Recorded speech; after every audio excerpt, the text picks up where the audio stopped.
A palavra do Senhor em Marcos, capítulo de número 10, a partir do verso 46. Nós iremos dar continuidade na exposição do Evangelho segundo Marcos, que intitulamos como a centralidade do simples Evangelho. Marcos, evangelista, também sobrinho de Barnabé, companheiro dos apóstolos em suas viagens. Marcos, capítulo de número 10, a partir do verso 46, nos diz assim: aquela que é infalível, inerrante e autoritativa palavra de Deus. E foram para Jericó. Quando Jesus saía de Jericó, juntamente com os discípulos e numerosa multidão, Bartimeu, um cego mendigo, filho de Timeu, estava sentado à beira do caminho. E, ouvindo que era Jesus, o Nazareno, começou a gritar: Jesus, filho de Davi, tenha compaixão de mim. E muitos o repreendiam para que se calasse, mas ele gritava cada vez mais: Filho de Davi, tenha compaixão de mim. Jesus parou e disse: chamem o cego. Chamaram então o cego, dizendo-lhe: coragem, levante-se, porque ele está chamando você. Verso 50, atirando a capa para o lado, o cego levantou-se de um salto e foi até onde estava Jesus, que ele perguntou: o que você quer que eu lhe faça? O cego respondeu: Mestre, que eu possa ver de novo. Então Jesus lhe disse: vá, você foi salvo porque teve fé. E imediatamente passou a ver, e foi seguindo Jesus, estrada fora. Amém. O Senhor, meus irmãos, aplique a sua palavra realmente no nosso coração. Hoje nós vamos refletir nessa passagem a respeito do título Um Cego no Caminho. Um Cego no Caminho. E estudando este texto, eu me lembrei de um episódio que aconteceu comigo quando eu estava começando a receber oportunidade para pregar, alguns convites para pregar. E eu não me sentia preparado naquele momento, então eu fui procurar um seminário, uma escola pela qual eu pudesse me capacitar para estar pregando a palavra de Deus. Fiz a pesquisa, tudo direitinho, e vi que tinha um seminário presbiteriano aqui na cidade. Vi toda a estrutura, através de imagens, olhei no mapa e vi que estava localizado no local da cidade pelo qual eu não tinha muito acesso. Para falar a verdade, eu nunca tinha ido para aqueles lados, mas eu sabia que ficava um pouco para cima da Secap, que é um bairro mais conhecido aqui. Então eu peguei o carro, falei assim, antes de ir para conhecer propriamente o pessoal, eu vou lá para ver onde é o lugar. Então eu mentalizei o mapa mais ou menos na cabeça, eu vou subir a principal avenida, pego a esquerda, pego a direita, já saio lá. Só que nesse pegar a avenida, subir esquerda, direita, eu me confundi. E ao invés de achar o seminário, eu só encontrava a casa. Eu falei, meu Deus do céu, o negócio tem uma torre na frente, tem uma cruz lá em cima, é só olhar para o alto eu vou identificar. Mas nem assim eu achava. E vira uma rua e vira outra nada, eu vi um senhorzinho sentado na calçada com uma bengala. Falei, provavelmente ele vai saber onde é. Aí eu encostei o carro, baixei o vidro. Aí no que eu me dirijo a palavra com ele, eu vejo que ele está olhando para uma direção não diretamente para mim. Eu achei meio estranho, Falei assim, viu, eu estou procurando aqui o seminário, o senhor sabe me dizer onde é? Eu falei assim, rapaz, você vai me desculpar, mas é que eu sou cego. Eu não sei onde é não. E o duro é que não tem ninguém aqui comigo para poder falar para você onde fica este local. Eu confesso que eu fiquei constrangido com aquela situação porque não esperava. Jamais imaginaria que iria pedir informação para uma pessoa que tinha deficiência nos olhos. Enfim, acabei saindo dali, agradeci a ele, pela disposição em querer ajudar e acabei meio que perdido, rodando ali, encontrando o seminário. Mas o que é isto, né? Um cego tentando... Quem que era mais cego ali naquela situação, né? Ninguém sabia onde era o local. Eu fiquei me sentindo que nem na passagem, né? Um cego tentando guiar outro cego. E meus irmãos, nós precisamos saber para onde nós estamos indo. Nós precisamos ver claramente todas as coisas. Tem gente que a cegueira não é apenas natural, mas é espiritual também. Nós precisamos saber identificar todas essas coisas. E analisando esse texto, nós vamos ver toda a trajetória de um homem que recebeu o poder de Deus na sua transformação pessoal, que é a vida do cego Bartimeu. E uma coisa que nós precisamos ter em mente é saber identificar uma verdadeira conversão. Porque é isso que vai acontecer aqui com Bartimeu.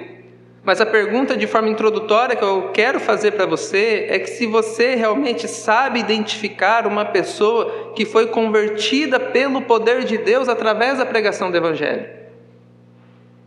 Nós devemos primeiramente analisar a nós mesmos se estamos no caminho da fé, da retidão, da comunhão com Deus, porque as Escrituras nos chamam a este autoexame. Nós precisamos saber o que é um verdadeiro cristão, o que é um cristão autêntico, quem é realmente discípulo do Senhor Jesus Cristo, a começar pela gente. Será que de fato nós passamos por todo o processo da regeneração, do novo nascimento, do caminhar junto com Deus? Como é que tem sido a nossa vida diante do Senhor, do testemunho que nós damos a respeito do Evangelho? Conseguimos ver o que é uma pessoa realmente convertida e transformada pelo poder de Deus? Ao depois de fazer isso consigo mesmo, identificar na multidão quem realmente é ou não é discípulo do Senhor Jesus Cristo? A respeito deste texto propriamente dito, alguns líderes da igreja do século XX passaram a questionar a Sagrada Escritura, dizendo que ela não é a palavra de Deus, que ela pode talvez conter a palavra de Deus, mas ela não é propriamente a voz de Deus para nós. Pessoas que estão ligadas à igreja têm um pensamento de que este livro que você tem na mão, ou acompanhando pelo seu celular, este livro sagrado é apenas um livro humano, que registra as experiências religiosas de um povo antigo, que se a gente observar, nós podemos extrair daqui alguma ética saudável. Mas não é isso que nós cremos a respeito da Sagrada Palavra do Senhor. Infelizmente, pessoas ligadas à própria igreja atacam as Escrituras, dizendo que elas não são palavra de Deus. E eles costumam utilizar de texto como este. Por quê? Porque este texto, no Evangelho segundo Marcos, é um relato que está registrado também nos outros evangelhos. No Evangelho segundo Mateus e no Evangelho segundo Lucas, pelo qual nós lemos na liturgia. Se os irmãos observarem, o Evangelho segundo Lucas vai dizer que Jesus ele se aproximava de Jericó.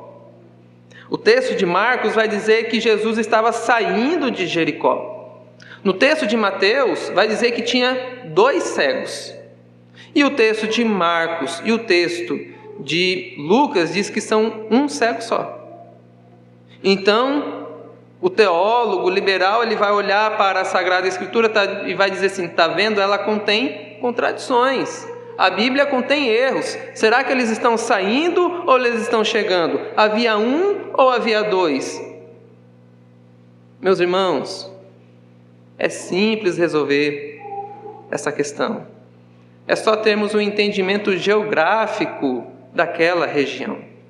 E o fato de Marcos e Lucas registrar um cego não quer dizer que não tinha mais de um. Eles não registravam que havia apenas um cego, mas eles registraram que havia um cego. Poderia ter 2, 3, 4, mas o propósito aqui do autor é nos ensinar a respeito do poder de Deus na transformação da vida de um homem. Colocar isto em contraste com aqueles que seguiam o Senhor Jesus Cristo, de uma forma geral. A respeito de Jericó, se eles estavam chegando ou saindo, também entendendo a geografia da região, nós conseguimos responder com tranquilidade. Se os irmãos lembrarem na narrativa bíblica, o povo de Deus, ao entrar na terra prometida, qual foi a primeira cidade que eles entraram? Foi Jericó. Eles rodearam as muralhas de Jericó. Ali era Jericó antiga. Depois que eles adentraram a cidade de Jericó, a cidade foi destruída e foi dito uma maldição a respeito daquela cidade, que quem erguesse a cidade novamente seria amaldiçoado. Não somente ele, mas também os seus filhos.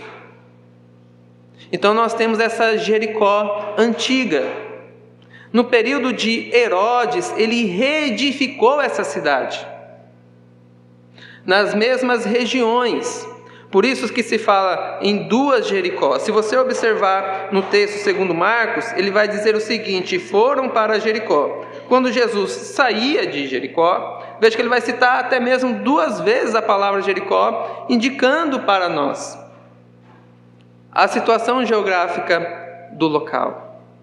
Então, um estava registrando Jesus saindo, o outro registrava Jesus chegando, porque havia 2 cidades ali com o mesmo nome. Então não há contradição na Sagrada Escritura. O que há muitas vezes é uma tentativa de atacar a autoridade e a suficiência da Sagrada Escritura. E isso muitas vezes é feito por pessoas que estão ligadas e relacionadas à igreja.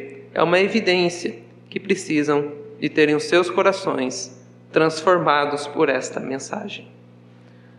Tendo isso em mente, meus irmãos, nos aproximamos de uma forma mais detida ao texto. No primeiro ponto que nós vamos ver no verso 46, um cego e mendigo no caminho.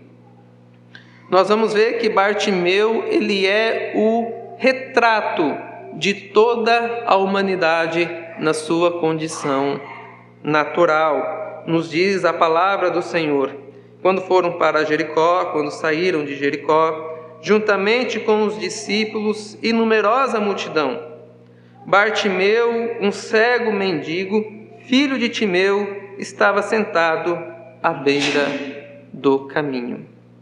Se os irmãos se lembrarem, o Senhor Jesus, ele está junto com os seus discípulos e a multidão caminhando para Jerusalém. E existe algo em especial que vai acontecer em Jerusalém, que é a festa da Páscoa. Essa festa ela é realizada pelo menos uma vez ao ano, ou seja, é uma vez ao ano, e é convocada toda a nação de Israel para poder participar dessa celebração, que é a memória de que Deus resgatou o seu povo do Egito. Ele trouxe libertação, ele trouxe salvação e ele estabeleceu a sua Páscoa. Então está todo mundo indo para Jerusalém. E Jesus está junto com seus discípulos indo para lá. E Jericó é a última cidade antes de chegar em Jerusalém. Então a Jericó ficava aproximadamente a 25 quilômetros de Jerusalém. Então era a última cidade ali mais próxima para que eles pudessem passar e pegar os seus mantimentos, se prepararem para a grande festa. E tem uma multidão indo. Essa multidão não são apenas os discípulos do Senhor Jesus, mas todos aqueles que pertenciam à nação de Israel, queriam festejar naquele período. Então a cidade de Jericó estava muito agitada. E Bartimeu, ele estava ali nas ruas para pedir esmola, porque ele era um homem cego. Quem era então Bartimeu? As Escrituras nos revelam que ele era cego e mendigo, alguém que vivia na escuridão, na miséria e sem direção. E esse, meus irmãos, é o retrato de todo homem, de toda mulher, criança, naturalmente. É aquilo que na teologia reformada vai chamar da condição do homem, do pecado, da queda, que nós somos inteiramente depravados, como nós lemos na liturgia em Efésios capítulo de número 2. Nós andávamos mortos nos nossos delitos e pecados, seguindo o curso deste mundo. Então, Bartimeu, ele é um retrato de um homem que não consegue ver, de um homem que não tem recursos, de um homem que não tem nem mesmo um nome. Bartimeu, ele é filho de Timeu, mas o nome dele ninguém sabe, porque não tem importância. E onde ele está? Ele está na beira do caminho. Os irmãos vão observar no verso 46. Está sentado à beira do caminho. Alguém que vive na escuridão, alguém que não tem uma direção certa, alguém que não tem nada, porque nos diz que ele era mendigo, e alguém que está sentado na beira do caminho. Está todo mundo indo para a festa, mas ele está ficando para trás. Na beira do caminho, uma pessoa marginalizada, ele está na margem do caminho, ele não está no caminho, ele está na margem, ele está do lado, ele está na beira, ele está de escanteio. Tanto que quando ele começa a gritar lá, todo mundo fala, fica quieto, você está incomodando. Essa era a situação dele. E essa, meus irmãos, é a situação de todos nós naturalmente. Naturalmente nós não conseguimos ver a glória de Deus. Naturalmente nós não conseguimos nos achegar ao Senhor. Naturalmente, o nosso coração é inclinado para as trevas. Todavia, meus irmãos, Bartimeu, ele ouviu falar a respeito de Jesus. E é o que vai começar a mudar a condição dele. No verso 47 e 48, ouvindo que era Jesus. E aqui nós vemos que a fé vem pelo ouvir e ouvir da palavra de Deus que nos anuncia quem é Cristo. Do verso 47 ao 48 nos diz, ouvindo que era Jesus, o Nazareno começou a gritar, Jesus, filho de Davi, tenha compaixão de mim. E muitos o repreendiam para que ele se calasse, mas ele gritava ainda mais, filho de Davi, tenha compaixão de mim. O que esse cego estava fazendo, meus irmãos? Além de ficar mendigando. Ele estava sentado.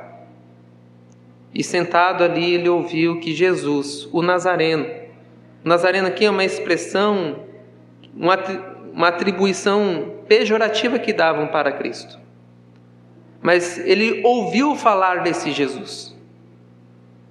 E ele identificou o Senhor Jesus como aquele que foi prometido aos pais no passado. Aquele que era o cumprimento de todas as promessas do Antigo Testamento. Porque a Davi foi feita uma promessa, foi dito a ele que o seu trono não iria ficar sem sucessão, que o seu filho iria habitar ali, tomar posse daquele reino perpetuamente. Por isso que ele vai dizer, Jesus, filho de Davi, tenha compaixão de mim. Ele identificou que Jesus Cristo, que Jesus ele era o Cristo, que ele era o cumprimento de todas as profecias do Antigo Testamento, que era dele que os profetas anunciavam no passado. E algo extraordinário, meus irmãos. O que este cego vê é aquilo que os fariseus hipócritas não viam. Seus olhos da fé foram abertos a ouvir falar a respeito de Jesus. Foi anunciado a ele a respeito do Messias e ele creu. E a resposta dele foi clamar em alta voz a respeito do Filho de Deus. Só que acontece um problema. As pessoas querem parar este homem. A multidão buscava ativamente impedir que ele chegasse até Cristo, mas ele gritava ainda mais: Jesus, filho de Davi, tenha compaixão de mim. Sabe o que é impressionante, meus irmãos? O registro da multidão aqui é que elas não querem ouvir que Jesus é o próprio Filho de Deus, aquele que é o cumprimento de todas as promessas, aquele que tem poder para perdoar pecados. As pessoas não querem ouvir a respeito disso. Que o mundo, de uma forma geral, quer ouvir que você é o cara, você vai ser bem-sucedido, é só você se empenhar que tudo vai dar certo. As pessoas não querem ouvir a respeito da sua condição real. Bartimeu entendeu quem ele era. E também ele sabia quem Jesus era. Porque ele diz Jesus, filho de Davi. Ele sabe quem é Jesus. Ele também sabe que ele necessitava de salvação. Meus irmãos, quando a pessoa ela tem deficiência visual, ela necessita inteiramente da outra pessoa. No período que eu passei juntamente com o presbítero, andando de moto, na frente do local onde trabalhávamos ali, vira e mexe passava um homem com uma bengalinha batendo no chão. E normalmente era uma hora mais alta da noite, a gente fica meio pé atrás, né? Às vezes a pessoa está ali, mas com má intenção. E eu via que ele batia mesmo, batia nas motos, ia batendo no muro quando pensava que não já estava pro meio da rua. Se não fosse alguém lá pegar este homem e colocar na calçada novamente, os carros tinham que parar, sempre necessitava de alguém. E assim é um homem sem Deus, ele está completamente perdido, como tateando para poder caminhar e andar. E algo impressionante, meus irmãos, este homem ele dependia inteiramente do outro, e o outro falou a respeito de Jesus para ele. Ele conhecia as promessas de Deus no Antigo Testamento. A lei de Deus foi lida para este homem. Alguém falou daquilo que Jesus vinha realizando. E isso foi suficiente para ele crer no Evangelho que tem poder para salvar. E é isso que ele fez naquele momento. Quantas vezes nós já ouvimos a respeito do Evangelho, meus irmãos? Quantas vezes ainda o nosso coração tem se mantido endurecido? Nós precisamos crer que Jesus Cristo, Ele é verdadeiramente Deus. Que Ele levou sobre Ele os nossos pecados. E que por causa dele nós temos comunhão com Deus. E isso deve ser o assunto mais importante para nós. Isso deve ser motivo suficiente para gritar nas ruas: Jesus Cristo é o Filho de Davi, o cumpridor de todas as promessas feitas. Nós somos miseráveis, pecadores e carecemos da misericórdia do nosso Deus. E então ele encontra resistência aqui da multidão. Só que um fator inusitado acontece aqui para ele. Algo que ele desejava. A partir do verso 49, o encontro pessoal com Jesus. No verso 49 nos diz: Jesus parou e disse: chamem o cego. Chamaram então o cego, dizendo-lhe: coragem, levante-se, porque ele está chamando você. Veja, meus irmãos, que o Senhor Jesus, ele parou a sua caminhada naquele momento para dedicar especial atenção para aquele que ninguém dava atenção, para aquele que não tinha uma identidade no meio da multidão. Jesus parou e mandou chamar o cego. Sabe o que nós aprendemos aqui, meus irmãos? Que a obra da salvação está inteiramente dependendo do Senhor. É o Senhor Jesus que escolheu passar por aquele caminho.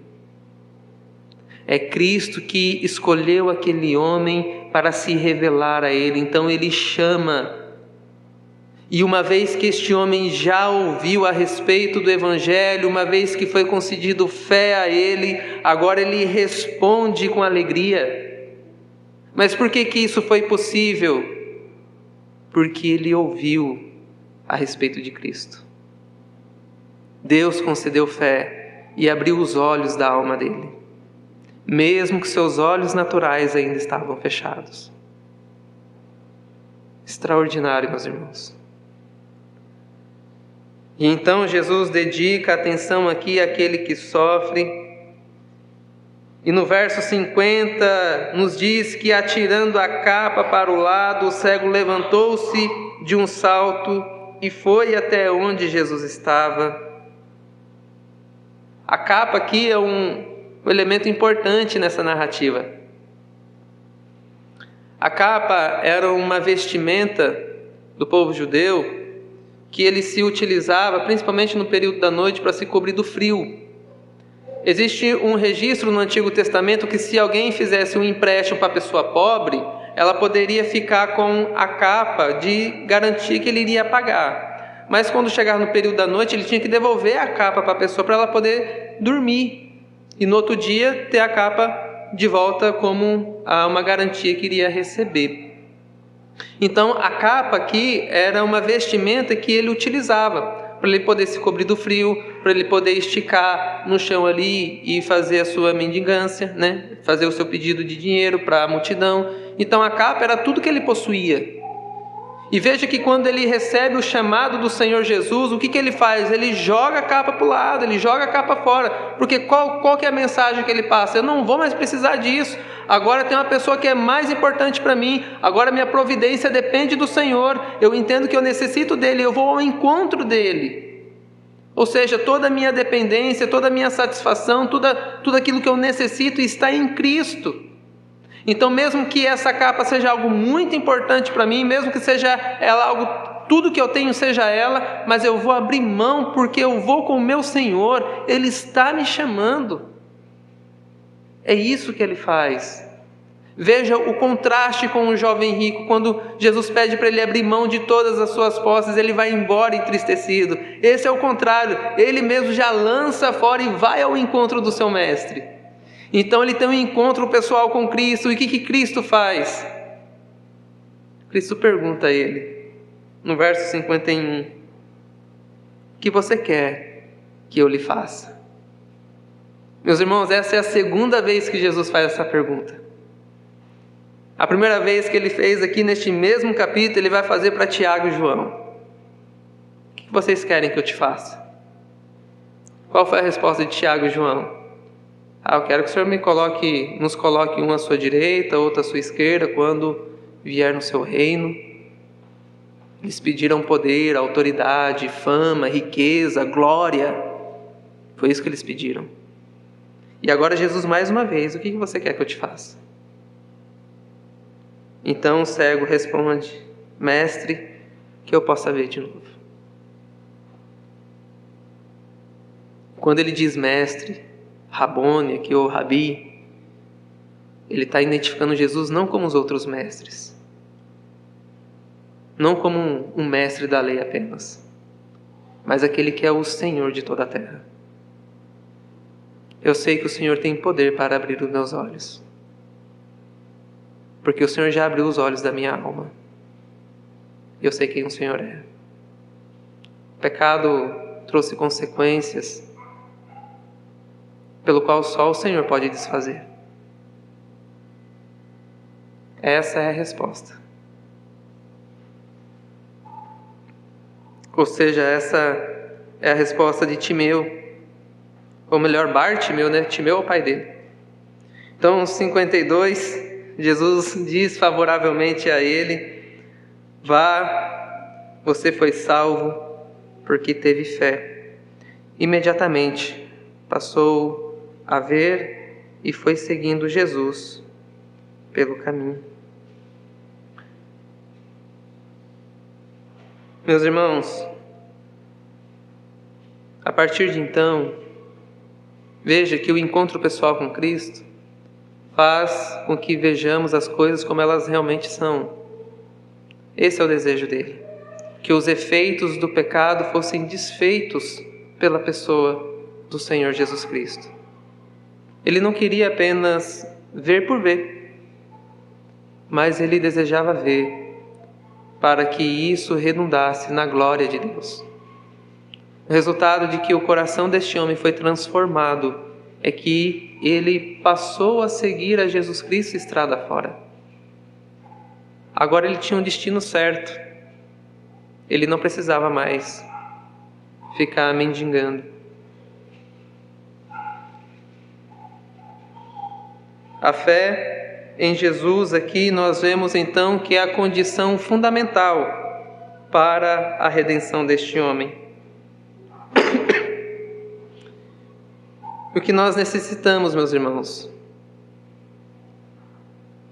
é ter a mesma humildade que Bartimeu aqui teve, reconhecendo que nós não temos como nos tirar dessa condição, assim como ele não tinha, e confiarmos inteiramente na graça e na bondade de Deus. Crermos neste Evangelho que tem sido nos anunciado, que Jesus, Ele é o verdadeiro Filho de Deus, que Ele é capaz de transformar a nossa vida. Veja a condição de Bartimeu antes e depois do encontro de Cristo, completamente diferente. O homem transformado pelo poder de Deus teve um encontro real com o Senhor Jesus Cristo. A partir disso, ele passou a seguir a Cristo estrada fora. Qual que é a principal evidência que uma pessoa foi transformada pelo poder de Deus? É quando ela tem uma mudança de caráter, é quando ela passa a seguir o Senhor Jesus estrada fora, quando ela se torna uma verdadeira discípulo do Senhor Jesus Cristo.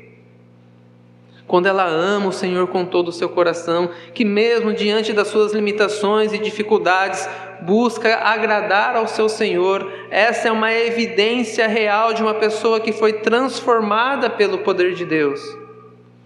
Veja o contraste deste cego, que era cego, com o jovem rico. O jovem rico foi embora entristecido, enquanto Bartimeu ele ia caminho afora, anunciando a Cristo, seguindo a Cristo, amando o seu Salvador. Hoje, meus irmãos, Jesus pergunta para mim e para você: o que queres que eu te faça? Qual será a sua resposta? Ó Senhor, desfaça os efeitos do pecado na minha vida, porque só o Senhor tem poder para isso. Só o Senhor pode regenerar um coração tão duro quanto o meu. Só o Senhor é quem pode abrir os meus olhos para olhar as coisas como elas realmente são. Só o Senhor é quem pode me dar um verdadeiro amor pelo Senhor, pela minha família, pelo meu trabalho, pelos meus filhos, pela minha esposa, pelo meu marido.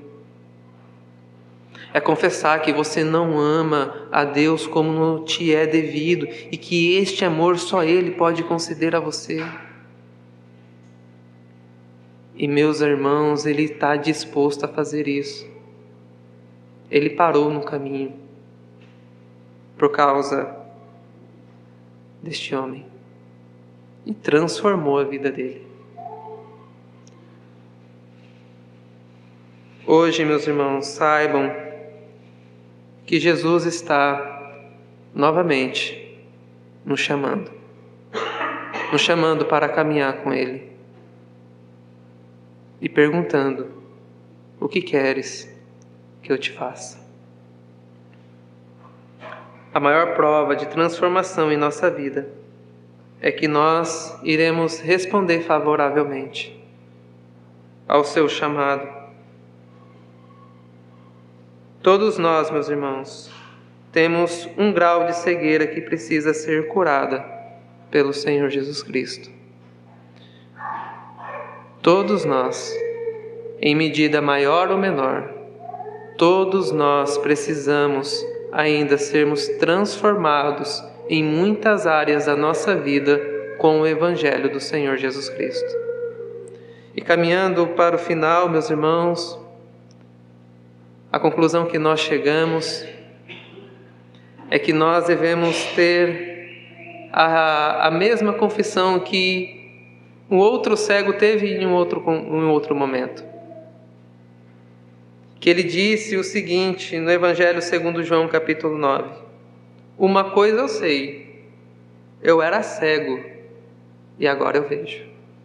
Eu posso não saber um monte de coisa, eu não sou onisciente, eu não sei realmente um monte de coisa, mas de uma coisa eu tenho certeza. Eu era cego, eu andava perdido, sem rumo e sem direção. E hoje eu vejo. Hoje eu sei para onde eu estou indo. Assim como Bartimeu. E sabe para onde ele estava indo, meus irmãos? Não simplesmente para uma festa, mas ele estava indo para a crucificação. Ele estava indo morrer para si mesmo, para ser achado em Cristo Jesus.